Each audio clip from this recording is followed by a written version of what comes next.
dimulai. Berdoa selesai. Siapa yang nggak hadir? Hadir semua, Bu. Hadir semua ya. Oke, Ibu mau nanya sama kalian sebelum masuk pembelajaran nih. Pernah nggak sih kalian waktu membuka baju yang berwarna wol seperti sweater, terus rambut kalian itu terangkat? Kira-kira di situ ada fenomena apa sih? Nggak tahu Ibu. Nah, di situ ada fenomena yang namanya gaya listrik. Nah, gaya listrik ini merupakan topik pembelajaran kita pada hari ini.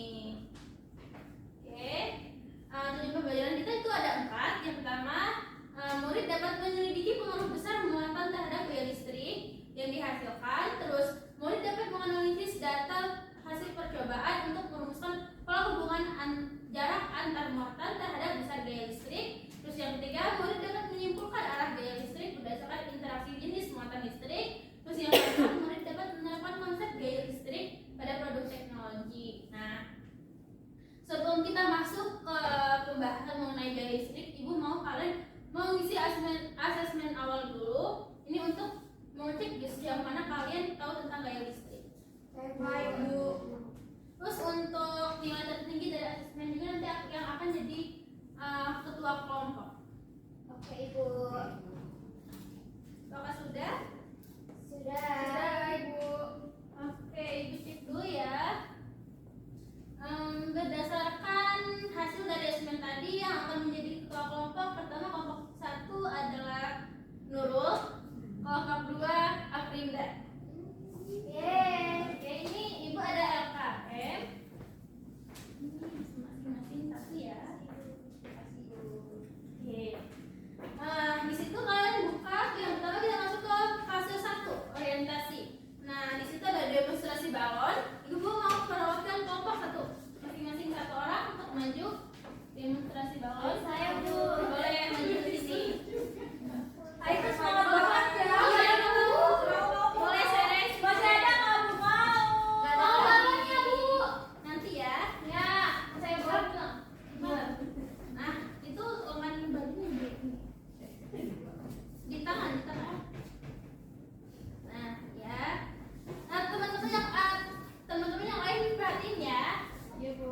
Nah, coba Bisa gosoknya nggak kenceng sih? digosokin, terus Ibu deketin ke isunya. Oh, bisa, Bu. Nah, coba kan perhatiin di orientasi itu ada nomor 1 tuh. Mengapa sih balon bisa mengangkat si kertas ini? Kenapa coba? Jawab di situ. Oke, Ibu. Coba kenapa? Mungkin karena ada gaya listrik. Oke, karena ada gaya listrik. Terus coba yang kedua tuh, kalian gosokin ini, bolanya digosokin terus dideketin. Iya, taruh sini terus biar mereka coba lihat apa yang terjadi. Kertasnya awasin dulu nggak sih? Bukan tadi kertasnya ikut ke apa? Oke, awasin nih. Lihat, apa yang Kok kayak dorong-dorong Kayak gitu, gitu, Bu? Kurang panas. Yang kencang kali ya? Ayo kurang kencang itu. Bagus. Ibunya iya. Coba lagi tambahin lagi. Ini oke, coba. Tuh, Wah. lihat apa yang terjadi? Kayak Lengket gitu. tarik. Nah, di situ kalian tulis di ke pertanyaan kedua ya. Terima kasih saya dan Aisyah. Berbawa aja nggak apa-apa. Oke. Nah, setelah menjawab tadi kita masuk ke fase kedua yaitu merumuskan masalah. Nah, setelah berdasarkan demonstrasi balon tadi yang digosokkan dari rambut tangan ke kertas, nah, menurut kalian faktor apa saja sih yang mempengaruhi ini? Nah, itu tulislah rumusan masalah ya. Coba boleh nih dari kelompok 1, kelompok Afrinda, apa aja tuh rumusan masalah pertama? Bagaimana hubungan besar nilai muatan dengan gaya, Bu? Hubungan muatan dengan gaya. Dengan gaya. Sampai berapa, Bu, rumusan masalahnya? Bikin 3 ya. Oke. Coba kelompok dulu apa? Hubungan jarak dengan besar gaya yang dihasilkan. Hubungan jarak dengan Gaya gaya. yang dihasilkan. Terus yang ketiga apa coba anak-anak? Bagaimana interaksi antar muatan listrik, Bu? Interaksi si antar muatan listrik.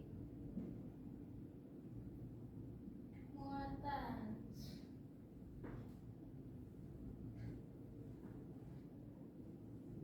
Nah, berdasarkan rumusan masalah ini, kalian masuk ke fase ketiga yaitu mengajukan hipotesis. Nah, berdasarkan rumusan masalah yang tiga tadi, coba kalian tentuin hipotesisnya bagaimana.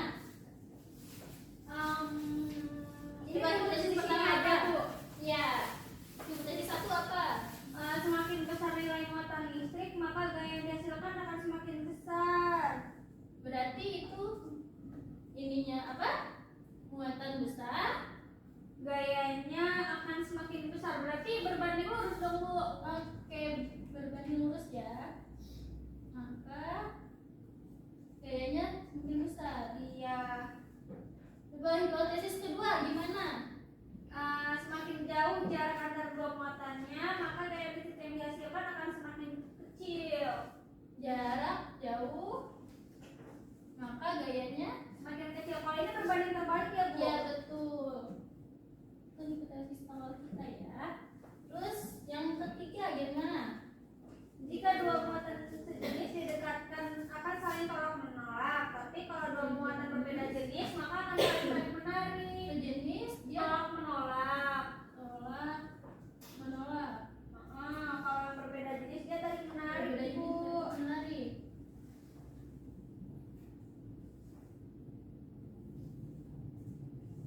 Oke, setelah kita mengajukan hipotesis, kita masuk ke simulasi, yaitu untuk mengumpulkan data.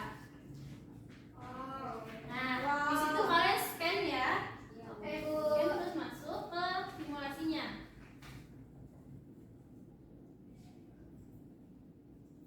Udah? Nah, di situ ada beberapa ini komponen. Di situ kita bisa tahu gaya listrik yang dihasilkan yang di force on Q2/Q1 ini. Terus untuk mengatur jarak kita bisa memindahkan icon yang ini. Terus untuk besar muatannya kita bisa ubah ini untuk muatan 1 Q1, ini untuk muatan kedua yaitu Q2. Nah, oke. Di situ pertama kita disuruh apa percobaannya? Pertama apa coba percobaan 1? Nah, dia pengaruh besar muatan terhadap gaya listrik. Nah, di situ kita diminta buat jaraknya ditetapkan berapa? 4 cm. Nah, ini kita ini jadi 4 cm.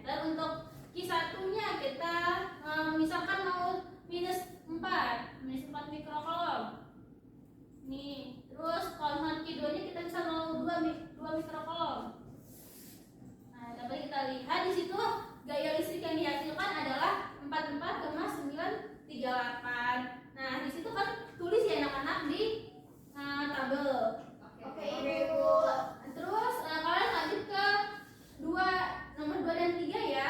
Data percobaannya sampai 3 kali. Dengan jarak yang tetap 4 cm. Bisa nggak? Bisa, Bu. Oke. Ini bisa? Bisa, Bu. Nah, kalau udah kita masuk ke percobaan kedua. Coba apa percobaan kedua? Pengaruh jarak terhadap gaya listrik. Di situ kita diminta untuk muatan Q1 dan Q2-nya tetap yaitu 4 mikrocoulomb dan 6 mikrocoulomb. Nah, di sini kita tetapin Q1-nya 4 mikrocoulomb. Terus Q2 6 mikrocoulomb. Nah, untuk jaraknya kita disuruh untuk mengatur sendiri anak-anak. Misal kita mau jarak 3 cm. 3 cm. Nah, di situ coba berapa tuh gaya listrik yang dihasilkan? 2. Nah, itu hasilnya. Terus kalian tulis di LKM ya di tabel. Oke, Bu. Coba yang kedua. Terus yang kedua misal kita mau 6 cm. Nah,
penerapan gaya listrik dalam teknologi itu apa? Nggak tahu. Apa ya, Bu? Lampu. Lampu. Kulkas. Oh, benar dong. Nah, handphone ya. Fotokopi, Mas. Fotokopi. Ya benar, fotokopi dulu. Nurul benar. Kalau HP Bu, HP Bu. Benar. Yeay. Samsung. Ya, itu handphone. Oke. Ayo Ibu. iPhone 17 Pro Max. Rumah. Di sini Ibu mau penguatan konsep dulu ya. Oke. Oke. Nah, hukum kolom itu merupakan hukum yang diteliti oleh seorang ilmuwan Prancis bernama Carlos de Coulomb. Nah, bunyi hukum kolom itu adalah bisa gaya tarik menarik atau tolak menolak antar dua benda bermuatan listrik itu berbanding lurus dengan muatan masing-masing bendanya dan berbanding terbalik dengan kuadrat jarak antara kedua benda tersebut. Nah, terus rumus dari persamaan dari hukum kolom ini adalah persamaan di sini ya. Persamaan hukum kolom itu adalah V F sama dengan K I1 I2 R kuadrat.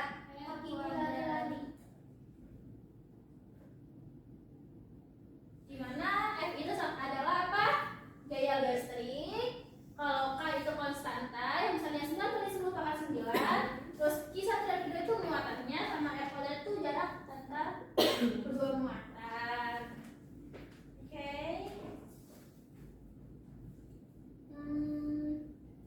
Selanjutnya penerapan gaya listrik pada produk teknologi.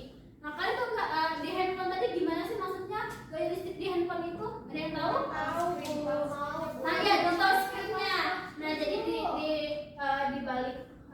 balik layar handphone kita itu ada sensor. Nah, sensor ini ketika jari kita yang bermuatan listrik alami mendekati si layar handphone, nah sensor itu akan mendeteksi adanya gejolakan gaya listrik. Nah, karena dia mendeteksi adanya gejolakan gaya listrik tadi, dia akan menginformasikan pada sistem. Nah, sistem yang akan menjalankan perintah, misalkan kayak kita mau buka TikTok, mau buka WA dan sebagainya. Oh, itu. Selain handphone dan mesin fotokopi tadi itu ada printer, terus ada pengecatan mobil elektrostatis, terus ada tabung polusi di pabrik itu menerapkan hukum kolom tadi. Oke. Selanjutnya kita masuk ke kesimpulan. Nah, berdasarkan tadi ini, berdasarkan praktikum tadi, terus pembelajaran tadi, menurut anak-anak bagaimana kesimpulannya? Dari kelompok 1 dulu, bagaimana? Kelompok 0, kesimpulannya.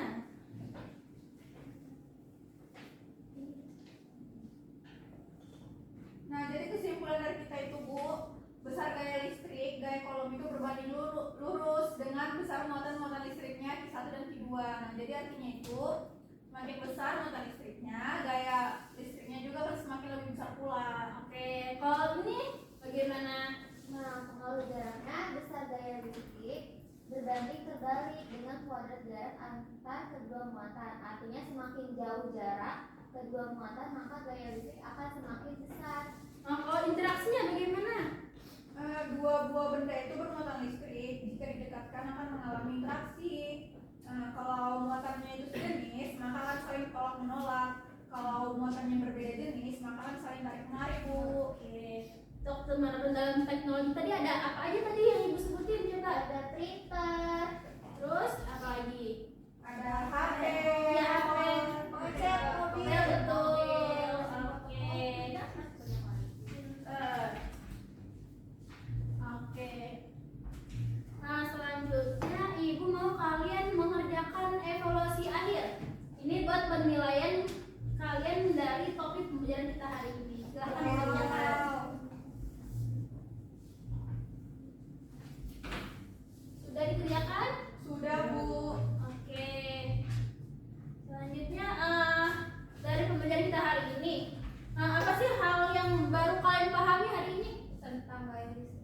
Oke, tentang gaya listrik. Terus ada nggak sih bagian yang sulit dipahami? Nggak ada, Bu. Kita mau paham Terus semua. simulasi tadi tuh membantu nggak kalian dalam memahami si hukum Coulomb? Membantu. Oke, kalau begitu Ibu cukupkan pembelajaran kita pada hari ini. Terima kasih atas partisipasi kalian. Untuk pertemuan selanjutnya kita akan membahas mengenai kuat medan listrik. Nah, kan pelajari dulu ya sebelum kita masuk ke pertemuan selanjutnya. Baik, Oke, Bu. Ibu akhiri. Wassalamualaikum